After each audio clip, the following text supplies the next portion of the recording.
objective is simple: to ready the population for participation in our galactic community. Who the f*** are you to come down here and tell us what to do? We are the network, and we are here for your betterment. You are children, and you require guidance. Yeah, we are revolting. I think you bit off more than you could chew with Earth, mate. Yeah, because we are more belligerent, more stubborn, and more idiotic than you can possibly imagine. Your reliance on profanity is a measure of your immaturity as a man and as a species. Yeah. It's our duty to challenge you. Just leave us to our own devices. If you don't Face it! We are the human race, and we don't like being told what to do. Whoa, folks, I don't know what to say. This could be the mother of all shenanigans right here. Welcome to the 9/10 podcast, where possession is 9/10 of the law. Speaking of possession, what if you imagine yourself in a scenario where you had possession of all 2025 technology with you? Let's say cell phones, computer systems, even AI, and then magically you were able to travel back in time, let's say 1,000 years ago. What would the people of 1,000 years ago perceive you as? Would they perceive you as a human? Would they see you as a god? Imagine if you had ChatGPT 1,000 years ago. Imagine what the people would have thought of you then. And imagine what kind of power you could have above all those people just possessing this technology with you. And everybody else doesn't have it. Your advantage over other people is godlike. It's undeniable. So fast forward to today. Imagine if you had the access to alien technology and you've had it since after World War II. One day you unleash all this technology to the world in the form of a fake alien invasion. What kind of control could you possibly have? It would just be like going back 1,000 years ago with ChatGPT. You would be treated like a god. So today we have Stephen Greer on the Alex Jones Show, and Stephen Greer has been talking about this subject for a long time. If you're not familiar, go ahead and take a look at Project Bluebeam. Do some research, Google that, and see what comes out. Basically, it's one of the most interesting theories saying that certain rogue elements in our US government have access to this anti-gravity alien technology, and they've been developing it for the last 70 years, and they're going to be unleashing it in a fake alien invasion. That way, we give all our rights and all our privileges to these people so they can save us from the invading aliens. You're tuning in to the 9/10 podcast, where possession is 9/10 of the law. Go ahead and hit the like and subscribe button. It really helps me out with what I do here. The administration needs to look into this and move quickly to get this under control, because they got 4 years, but I actually don't think they have 4. I think they have 2 at the most, year and a half to 2, and then the proverbial S stuff is going to hit the fan. So the president and Kash Patel and Pam Bondi and these folks need to get right into this and initiate a serious deep state penetration and get this under control. This issue is going to come out this year or the next through a group of whistleblowers who have all that evidence. If it doesn't come out in an orderly way, it'll be 1,000 times worse than COVID if it's mismanaged by the administration. So I want to be very measured and clear in what I'm saying. I want to pick your brain, though, about, I understand it's a transnational, international, corporate, secret, shadow government interface. What I'm saying is, I call it a breakaway civilization. I mean, that's already what it is. And what it's pushing is depopulating people, dumbing us down, teaching us basically to hate ourselves. Right. Trump is going against that. Yep. So if Trump gets read into this more, he said yesterday, the globalists want us poor. They want to suppress society. I don't want us to be poor. I want the world to be wealthy. He's really getting it now. But he can't do it without dealing with this issue. Damn it. No, I understand. So let me make something very clear. It's a pipe dream unless they deal with this issue. I'm going to jump in here. I agree with you. There's no damn way you're going to get a golden age where we're going to have prosperity and peace going into the future until this issue gets run to ground. And there is no one in the administration who is read in properly yet to the point that they could authorize a plan to do that. Well, I can tell you, the White House and all of them watch this show. I mean, Trump's called me up when he's watching the show, the nighttime show. So they watch, they get it, they see it. Listeners will send it to them. And I understand. But here's what I understand how important this is, but I just find it fascinating. But here's what I'm afraid of. If there is a clock running, and let me tell you what the clock is. This issue is going to come out this year or the next through a group of whistleblowers who have all that evidence. If it doesn't come out in an orderly way, it'll be 1,000 times worse than COVID if it's mismanaged by the administration. So I want to be very measured and clear in what I'm saying. Okay, and if you can just listen for a moment. So there is a way to do this that would be a transition away and not be catastrophic. But if it gets delayed more than a year or two, then what's going to happen is that it's going to be taken out of the control of the administration, and it'll be a runaway train, and it will be worse than COVID. So I think there is a learning curve. Well, describe what that is. I mean, what the bad scenario? The bad scenario is that this comes out from other places around the world, and they leapfrog ahead of the United States, but they were able to then stage this alien attack. So you have to... And that's where I was trying to go is, what are they going to do to try to stop us? It's clear that this stuff's starting to leak out, and exactly so, the alien false flag, let's speak to that. Well, the best way to do that is to send people out who say, and this is where Mr. Musk misspoke the other day on Joe Rogan here in Austin. It's when he said he'd been through Lockheed and Northrop, and they don't have any propulsion or energy systems like this, and that the rockets he has is the best thing they have. This is absolutely not true. And the problem with that is that if you allow that to stay as a fact, it means that they could stage operations that are false flag operations that look alien, and there would be no countervailing evidence to say it was some staged man-made event. So that would pivot the whole world, including the president, into a aggressive stance towards non-human intelligence, which would be, you're at World War III. And that puts the shadow global breakaway civilization in control. Correct. Because they're getting to control the total narrative. Yes, and they would like to eliminate about 5 billion people. I'll just put that on the table. And so they can use the panic over this to trigger the Great Reset they really want. Sure. I mean, look what happened with COVID. I'm a medical doctor. Even the World Health Organization admits now that the global shutdown killed more people than it helped. But imagine something where they present a false alien threat by staging with this sort of advanced technology. So the reason why Mr. Musk needs to get briefed on this very quickly is that to make a statement that we don't have those technologies leaves the path wide open for this cabal of sociopaths to stage something using those technologies, which he's not read into, to stage a threat. And that then triggers us right into something worse than the 9/11 Iraq and Afghanistan wars, worse than COVID. This would be 1,000 times worse than COVID. I'm lighting up a 5-alarm fire right here because I can feel and see your urgency, and I will tell you for a fact this is what's going to happen. Now, there's one scenario worse than that. Worse, and it's this: we have been reverse engineering extraterrestrial vehicles since the 40s. We mastered gravity control in 1954. Stick with this for a moment. That has become more and more refined, so much so a Raytheon or Lockheed or Northrop device would completely look at parity or like an ET vehicle when it's not. Those objects not only would deceive everyone in the National Military Command Center and operations, but certainly the president and the public. And so if that part of it isn't disclosed, I tell people the biggest secret isn't the ET stuff, it's the covert human materials. Sure, it's humans with this power. But so far, 1993, I was at Wright-Patterson Air Force Base briefing the colonel in charge of operations that deal with reverse engineering there, where the original Roswell material went to Wright-Patterson. And he said, well, what if they're hostile? I said, look, if these civilizations were hostile, we wouldn't be having this conversation. We would not be breathing the free air. Yeah, they see us like an anthill. No, they see... Or like a parrot in a tree. Absolutely not. They see us as having the potential as children of God and conscious beings to evolve into an advanced civilization, both socially and materially and spiritually, but that we've been held up for 100 years by devils who want to arrest that. So they do not view us that way. I know this. So, I wasn't saying that. I'm just saying in comparison, they wanted to step on us like a bug they could. Oh God, if they want, look, we started using electromagnetic directional energy weapons in the 40s against these ET crap. That's how they crashed. They didn't crash because of a thunderstorm. And if they wanted to hit back, we had vacuum tubes, Alex. What did we have in the 40s? We could have been shut down in a nanosecond, and they could shut it down today. They're not like that. We're like that. We're the problem. Humans have been the problem. No, I understand. But that's common sense logically. If a species didn't become peaceful and learn how to stop killing each other and then gets these incredible powers, they would always destroy themselves. And I would guess throughout the cosmos, there have been a lot more species that committed suicide than survived. Yes, but... So there's a natural selection to not be warlike to. Correct. I mean, look where we are. If we don't evolve to a higher level of social and spiritual order, we're going to just self-destruct. Well, Trump says that. He says if we don't grow up and stop this war stuff, we're dead. Correct. Because now, let's forget about thermonuclear weapons for a minute.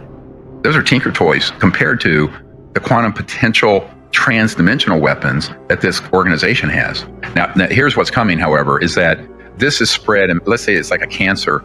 use these medical analogies, and metastasize all over the world. So this transnational operation, the real deep state that we need to be concerned about, it's in all these countries. We have confirmed very recently, I had a meeting up at Senate Intelligence Committee. We had some special forces people I'm working with who had confirmed that Russia, there are these objects that are man-made UFOs are operating in Russia. We very much suspect China has them. So at some point, this transnational group may have the opportunity to get a jump on the United States because, unfortunately, we change our administrations every 4 years, every 8 years, right? And then when you get someone, a new president in, like President Trump, this is his second term, but he's new into this system this time, then it's very easy for these other entities around the world to get a jump and leapfrog ahead of us. So one of my concerns is the United States needs to lead on this issue, not only technologically, but in terms of disclosing the issue. And but that can't happen unless the administration gets properly briefed. I'm happy to it. Look, I'm a volunteer. I have no legal standing, except I will say, and this is immodest, I am the world's expert on this subject, bar none. There's not a close second. And the administration needs to look into this and move quickly to get this under control, because they got 4 years, but I actually don't think they have 4. I think they have 2 at the most, year and a half to 2. And then the proverbial S stuff is going to hit the fan.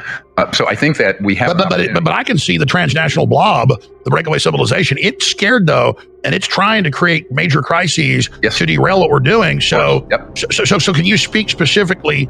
So don't be deceived and don't be delayed. For example, after we did the 2001 National Press Conference event, I will say this, and now that this gentleman's passed away, the top scientist at the Naval Research Labs, a dear friend of mine, Richard Foch, and he was the top scientist there. He had been in Vice President Cheney's office before 9/11, saw the plans for 9/11. Not a conspiracy theory. He saw them. He was told if he spoke of it, they would kill him, his children, and his grandchildren. So they can play that game out. And the problem is it diverted Congress and the establishment from this issue. But this issue is the crown jewel of that deep state that keeps creating all these wars all over the world. So you cannot get diverted because they create another brush fire. This is the big enchilada. And now all the NATO people are saying, oh, don't worry, Russia's going to blow up something in Europe or here. And Zelensky started threatening Trump last Friday. Oh, we'll touch you. That's when Trump blew up. Trump understands that these bad guys, I mean, Trump called into TV and stuff on 9/11 the day after saying there's got to be bombs and all the rest of it.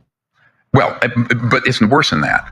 So I was getting ready to say before we went to break, there's a whistleblower who's come forward who was read into something I learned about in the 90s, and that transnational corrupt RICO organization, they have technologies where they can grab, say, an asteroid or a big rock, move it in the direction coming, and they were doing this. They actually moved one in the direction where the sun is, so it'd be not very detectable, on a trajectory to sweep right above the Atlantic and Pacific Oceans, causing global tsunamis and wipe out all the coastlines and billions of people. An ET craft, non-human, came in and diverted that and saved our asses. That is a fact. Now, I've known about that for 30 years. So this organization have world-destroying capabilities that our friends up there in space have protected us from. Would you call them the Watchers? They're the guardians of life on Earth. They've been around for 1 billion years. And every culture calls them the angels? No, angels are different. Those are a higher dimension. But you could be confused. But no, these are very advanced civilizations. And we need also an executive order. I need to take a break. The hairs in the back of my neck are tingling. This is the same kind of feeling that I got from watching Alex Jones videos in the 90s. The same kind of level of disclosure is coming out. And to me, this does make some sense. I know to you it might be too out of this world, but just stick with me for a second here. Authorizing. Oh, that's what I meant, is the ancients would confuse it as that. Oh, sure. Because if you were to see that technology and these people. Well, go back into your sources about diverting this asteroid. So that technology was, the ability to do that has existed for a long time. A tractor beam. Essentially that, yeah. But if you can imagine, if you have electrogravitic that allows something to levitate, you can reverse that process and pull something, right? It's physics.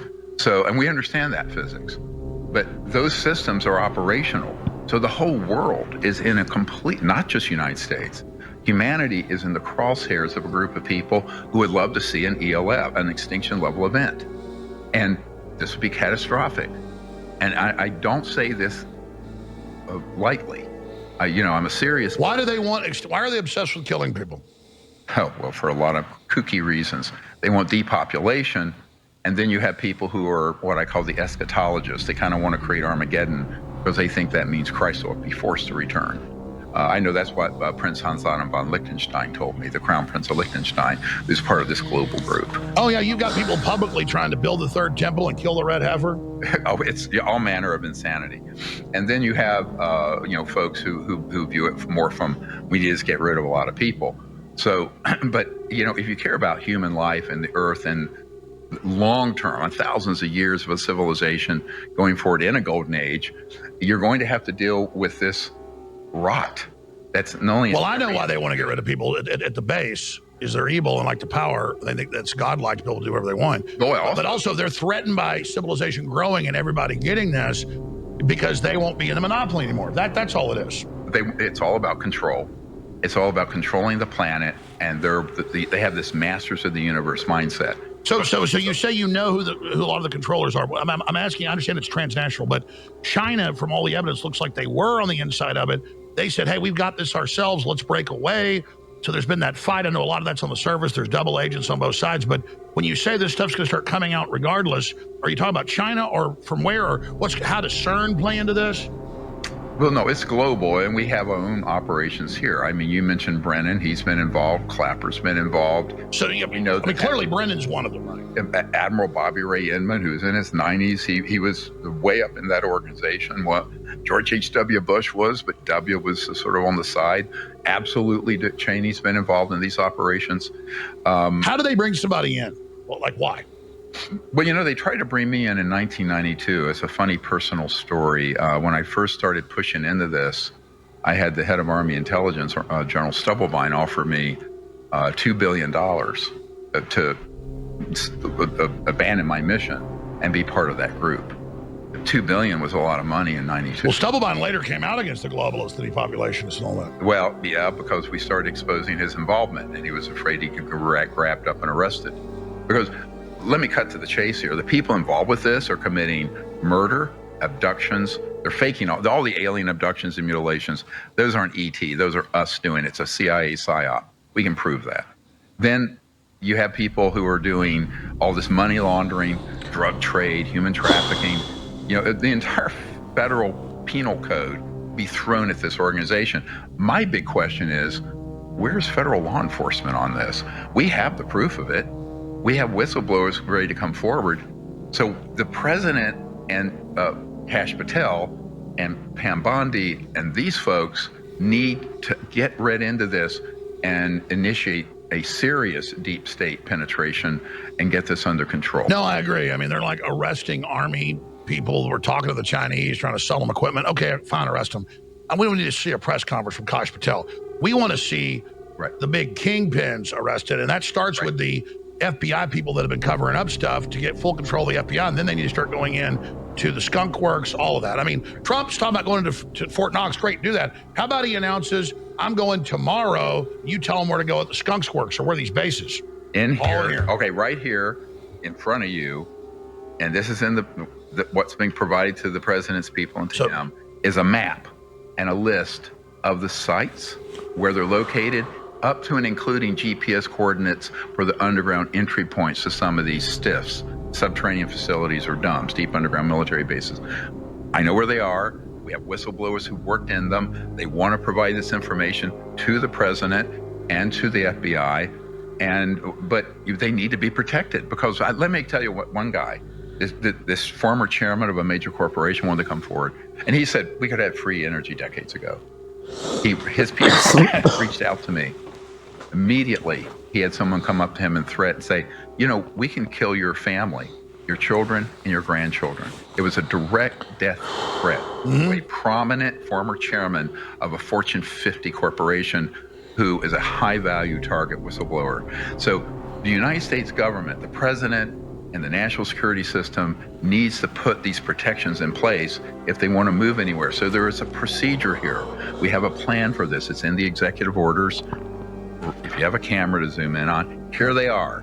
Just like you take down organized crime. You can read them. There are 5 of them. Overhead shot. Okay. And so, anyone who can read the King's English can read that. And I would very much encourage people. I know how busy our leaders are. but we have to do it. Zoom in on those 5 points, guys. 5 executive orders. Yeah, I mean, I don't like to just read to people. People can read them on their own, but... So you've created a blueprint, battle plan for Trump to go and remove the mad scientists, breakaway civilization, transnational death cult system. Well, more than that, we have a great team of people. They're all, well, they've separated now from the military, but they're all former special forces who are ready to be on a team. They're willing to risk their lives. They're incredible patriots. These are the guys who we're brothers, and they're ready to move as soon as they're authorized to do so. But they don't want to move without that authorization, because then they would be committing an illegal Black Project Act. So they need an executive order, and that's one of them. If you look at it carefully, one of the orders is the authorization and funding, but the people are in place to do it. No, I understand. And expanding on that, people say, oh, you can't keep this secret. Look at the Manhattan Project. Plus, we know every culture. I mean, it's in ancient paintings. It's in 500-year-old paintings. It shows the craft. It shows the flying saucers. It shows the ships. The Bible describes it. All the other ancient cultures describe it. And then now, Ezekiel's wheel. and then now, obviously, people, mad scientists, globalists, bunch of Nazis they bring over. They don't want to. Once they discover this guy, this gives us all the power. We've got all the funding. Right. It's not just bureaucrats stealing billions and buying yachts. That's the low-level people. Right. This is the scientists and the groups that understand the power. And they go and organize. They keep this to themselves. But it's going to be developed by other countries and people, even though we're way ahead, and it's going to start coming out. And so that's another reason they want to go ahead and have a cataclysm and depopulate so that other people don't get it. And then also, if it comes out the wrong way, other groups can use it again. I mean, there's a million horrible scenarios. But this is why the United States to lead on this. And we're kind of sluggish, right? The United States has never, we become too fat, lazy, and slow. I'll be blunt. And we're going to have our clock cleaned if we don't get ahead of this, because this is the crown jewel of technology, science, and the future. And the United States does not want to be a backwater. And we will be a backwater if we keep dithering. So tell me what you guys think. Do you guys think the deep state has access to alien technology, anti-gravity technology that it's been developing since post-World War II? Or is this just a bunch of crackpot, tinfoil hat conspiracy theories that don't deserve any of your time? Let me know in the comments. Thanks for tuning in to the 9/10 podcast, where possession is 9/10 of the law. Peace.